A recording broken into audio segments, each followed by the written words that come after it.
The U.S. military as an institution is very corrupt and is built upon spreading death as a response to a nation's problems. And to build a force of people willing to spread death, to the degree that the U.S. Army spreads death, you have to go through serious dehumanization, and the military specializes in doing that to the people inside of it. I absolutely do not feel like a hero for anything I did in the military. The only thing I feel proud of in relation to my experience with the military is resisting. You're saying the U.S. military is spreading death. That's a pretty fierce allegation. Well, it's true, and I'll say it again. The U.S. military is out there spreading death right now. It's what we do. We don't like to think of it in those terms. We like to think of it as nation building or as the culture of death. It denies the sanctity of human life. It accepts, even promotes, the destruction of innocent human life.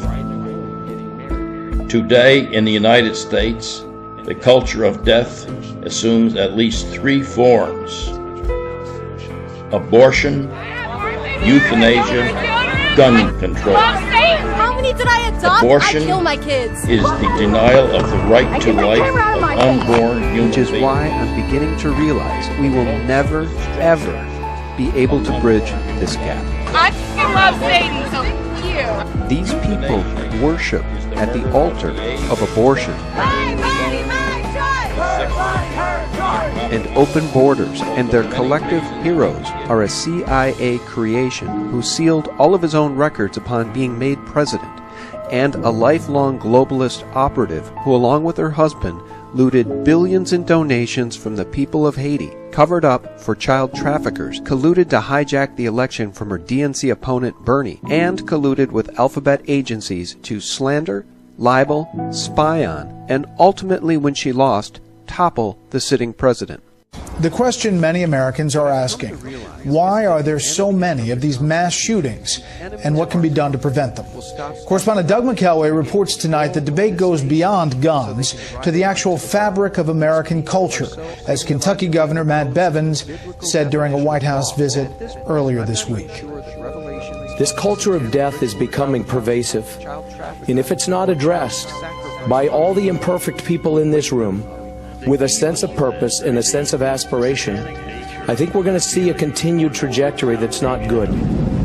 Most humans cannot fathom the depths I speak unto thee this day, and I say there are multitudes upon this earth who love to shed blood. That is, they love for violence to transpire, they love the shedding of blood and the bringing forth of death. And I say such ones are doing so out of the cruelty, out of the darkness of their own hearts. And I say they are doing so because they are driven by demons. Now I say this day that I, the loving God, do not intend that men would live in continual perpetual bloodshed, and yet they do. And I say there are indeed those who go away from the way of righteousness, the way of truth, they take up lies. And I say they justify the bloodshed that they are involved in, and say there is no harm in the same. But I say that the truth of it is there is much harm that is done by men upon this earth when they give way to murder, when they give way to the shedding of blood, when they give way to violence involved in the same. Now I say this day, when you look upon those who murder, upon those who shed the blood of the innocents, upon those who do violence day after day, why is it so? I say it is because they are shaped in cruelty, they are living in darkness, and I say they are driven by demon forces. Now I say this day that I, the living God, do not call you to be a partaker of bloodshed. I do not call you to partake of the violence that so many are in. But I say that I call you to be uplifted and guided and directed in my way. For I say that the way that I offer is the way of peace and strength, the way of safety and the way of hope intended. And I say when you will be accepting of that way, then you are guided by me. And I say that I, the living God, do look upon the savagery that men exhibit one towards another. I say there is no reason for it all, except the very fact that they love to do the deeds of demons rather than me. That is, they would rather be driven by demons to do the most atrocious of behaviors and actions than to be directed by me. Now I say this day that I, the living God, do call you to accept my direction. I call you to accept my correction and be brought forth in me. And I say that I call you to be ever guided in the way that I've given, the way of my truth and my life. For I say, when you will be accepting of my way, walking in the same, then of course you are guided by me. And I say you are given the strength, the truth, the mercy, and the hope revealed. Now I say this day that I, the living God, do intend for men to act in a way that reflects my kingdom, portraying the life of who I am. That is, they are not meant to be full of bitter hatred, reviling and murder one towards another, and yet they are. And I say that when men are so steeped in violence and hatred, murder, and bitter raging, what is the end of it all? I say that the end is destruction, damnation, the shedding of innocent blood, and I say that the same will be returned unto them. Now I say there are those who are haunted even now by bloodshed, by murder, by the devastation, the ruination that comes of the same, and I say it is because the curse is turned on them. That is, when men have lived in violence, when they have lived in hatred and transgression, the shedding of blood, then I say the time comes, it is turned against them. And I say it is not only they, but their generations who are found bound under the same. And I say there are many who would prefer to live in peace, yet I say that the curse that is upon them because of the sins of their fathers remains. That is, if they do not repent, if they do not turn to me and walk in my way. For I say it is me, the living God, who can break the curses that are brought forth upon men by the sins of their fathers, by the shedding of blood, and by the continual violence that they have lived in. And I say, when men will deeply repent, it is me, the living God, who can cleanse them of the same. And it is me, the living God, who removes the curses, removes the retaliation that is sent for them because of their father's sins. And I say they are able to be free in me. But I say, when men are refusing to repent, to return, to walk in my way, then I say they are far from me. Now I say this day that I, the living God, do not call you to walk afar off from me, but I say that I call you to be guided by me. That is, I call you to be thankful each and every day that you can be brought forth in my way. For I say the way that I offer, the way that I give is my strength, my safety, my truth intended day after day. And I say it is me, the living God, who delights when men will turn from the way of sin, the way of bloodshed, the way of violence, and come into me. For I say that when men are guilty of the shedding of blood, when they are guilty of murder, I say there is no way they can free themselves of the sin of the same. That is, unless they repent through me, the living God, and take the provision that I've given unto them for forgiveness of sin. But I say when men are steeped in the pride, the rebellion, the hatred for generations that so many are culturally locked into, I say they can do nothing more than hate all the more. And I say that racism itself is the consequence of such actions, and men are loving to involve themselves in the same. And I say they will murder their enemies, they will bring destruction and bloodshed, and I say that it is all for naught. For I say that they make no progress at all when they are incessantly shedding blood and doing acts of violence and murder, but I say they only bring death and the damnation of their own souls. Now I say, when you look at the nations upon this earth who have such blood guiltiness upon their hands, I say that the same is not forgiven by me. That is, unless they will repent, return to my ways, and respect and honor me. Now I say, when you see so many in these times who have abandoned themselves to the lust for blood, that is, for bloodshed, for violence, for murder, I say it is simply because they are fools. That is, they are fools who give themselves over to the workings of wickedness, and they develop an appetite, a lust for the same. Then I say they are not satisfied unless they are shedding blood, committing murder, or even plotting the same. And I say they are not satisfied unless they render violence to any they get their hands upon. Now I say, when you consider the utter wretchedness, the misery, the emptiness of such a way of life, why is it so that men would take to such a way? I say it is because they are living in that which is far from me. They are living in darkness, iniquity, and sin. And I say they are living in that which will cause them to be damned, because they have chosen in opposition to me. And I say they have chosen a way that I did not intend, nor did I provide. And I say this day that it is me, the living God, who is able to give men peace one with another if they walk in me. But I say, when men will repeatedly refuse my way, refuse to repent, where do they end? I say they end in the ruination, the destruction, the damnation that they are worthy to receive. And I say they end in a way that will only bring sorrow multiplied. I say this day that it is me, the living God, who can indeed bring peace among men, if they will turn unto me. That is, if they will turn unto me and walk in a way that I intend for my own. For I say, when a people are cleaving unto me, believing and trusting, then I say that they are brought forth. And I say they are given the strength, the truth, the mercy, and the light revealed. Now I say this day, be thankful even now that you are given the privilege to walk in my way, to be ever guided forth by me.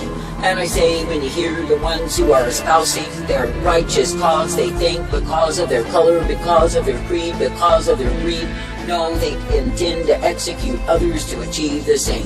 And I say that I, the living God, do not call you to be deceived by fancy words, fair speeches, or even emotional rhetoric whereby men plead to gain their way. For I say, if they do not gain their way by their words, they will take violence, they will execute murder and bloodshed, and I say that it is all for naught. For I say that men are not meant to devastate others, to bring ruination and deep despair, all to gain their way. But I say that men are meant to be respecting and honoring, cherishing me. And I say that men are meant to accept my way, which is the higher way, and walk in the same. For I say it is me, the living God, who does offer to the sons of men the privilege to be redeemed, brought forth, and guided in me. And it is me, the living God, who does offer to the ones who will serve me with gladness and rejoicing the way wherein they are kept in me. Now I say this day, be thankful even now that you do not need to follow lies, to be taken in by cunning and crafty tales and deceive.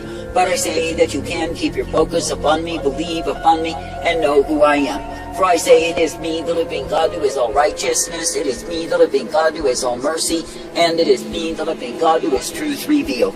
And I say, when a man is born again of incorruptible seed, I say that he's given new life in me. And yes, there are those who have been steeped in generations of violence, of bloodshed, of murderous intent and provocation, planning and scheming to do away with others who can be redeemed. For I say, when any man will deeply repent, it is me, the living God, who will give unto him newness of life. And it is me, the living God, who will transform, uplift, direct, and guide any and all who is willing to believe upon me. Now I say this day, why not look to me as the one true God? Why not believe in me as the author, the finisher, the beginning, and the end? And I say, why not be guided in all that I give you, for I am the I am. For I say, when any is truly repentant, then I say they are not found under my wrath. But I say, for the ones who continue in the sins and transgressions of their fathers, and see no harm in the same, when all that they do is bring harm unto others, and even unto themselves, know they are possessed of demons, and they love it so. I say this day that I, the living God, do not call men to the conditions that they are in, but I say they are there because of their own behavior and their rejection towards me. And I say they are there because of the sins their fathers are guilty of. I say this day, do not carry on in a way that is vile, corrupt, and evil, but I say be thankful for my way. For I say, through my way you can live in peace, you can live in the strength that I give you day after day.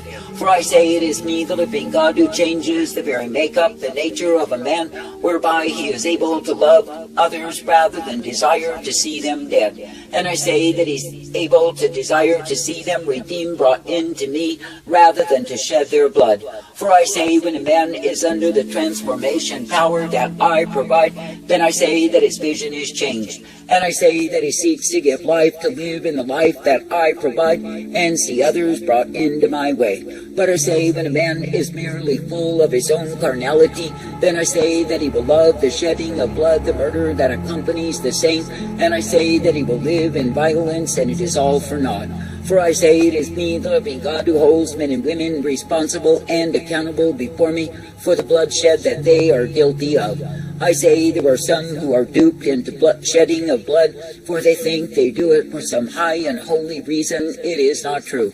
For I say, when they are shedding the blood of those who have done nothing unto them, nor sought to destroy them, but simply because of a political ploy or some fantastic power scheme, I say they shed innocent blood nonetheless. Now I say this day that I, the living God, do not take kindly to the shedding of blood, to murder, and to those who do violence day after day.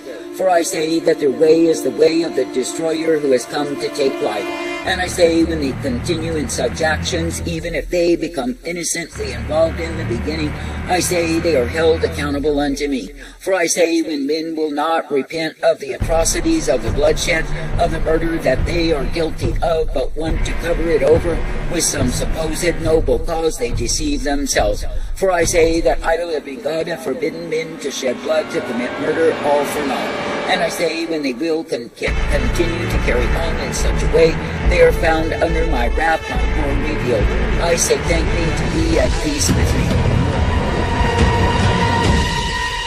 Is just asinine. I mean, we're nation destroyers.